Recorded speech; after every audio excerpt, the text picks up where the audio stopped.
Welcome dear students to the class of chemistry. Hope you learned the electrolysis of molten and aqueous NaCl. We have learned that during electrolysis, some chemical changes occurs, right? It can either be the formation of a new substance or the evolution of some gases or some color change. Today we are going to learn about yet another chemical change called electroplating. Let's start.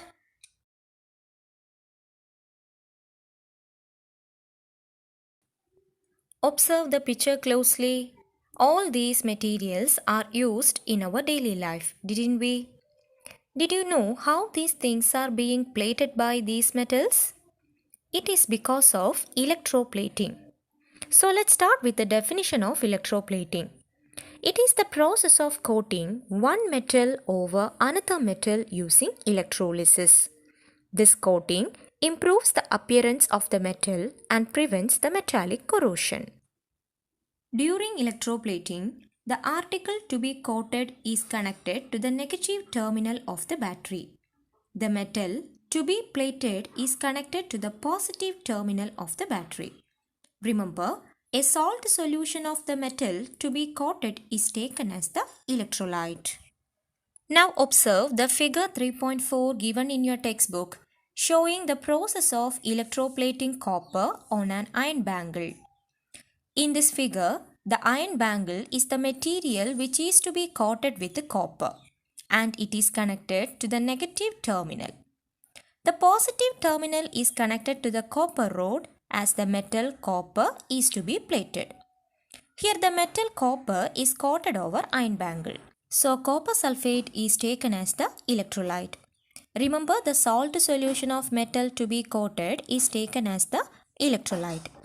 Now let's see the reactions at electrode. As you know, copper sulfate dissociates into copper ions and sulfate ions when electricity is passed. The positively charged copper ion move towards the negative charge electrode and copper ion get reduced. In this way, the copper ions are deposited on the iron bangle as copper atom. Copper undergoes oxidation at the copper plate which is connected to the positive electrode anode. Hence the equation as follows: copper gives Cu2 plus 2 electron. Therefore, the concentration of ions in the solution remains constant during electrolysis. Students, as I told you, a salt solution of metal to be coated is taken as the electrolyte. So, if we are using silver as the metal to be plated, we have to use either silver nitrate as the electrolyte or the mixture of sodium cyanide and silver cyanide solution. If gold is to be plated over another metal, then we have to use the mixture of sodium cyanide and gold cyanide solution as the electrolyte. Now let's discuss about some of the practical utility of electrolysis. Production of metal is one of the applicability of electrolysis.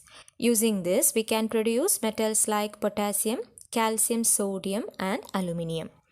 Similarly, nonmetals like hydrogen, oxygen and chlorine can be produced by this method. The third practical applicability is the production of certain compounds like NaOH, KOH, etc. Also, this method can be used for the refining of metals like gold, copper, etc. Students, see these pictures. All these are some of the examples of electroplating. So, hope you understood this topic and see you in the next class. Learn well. Thank you.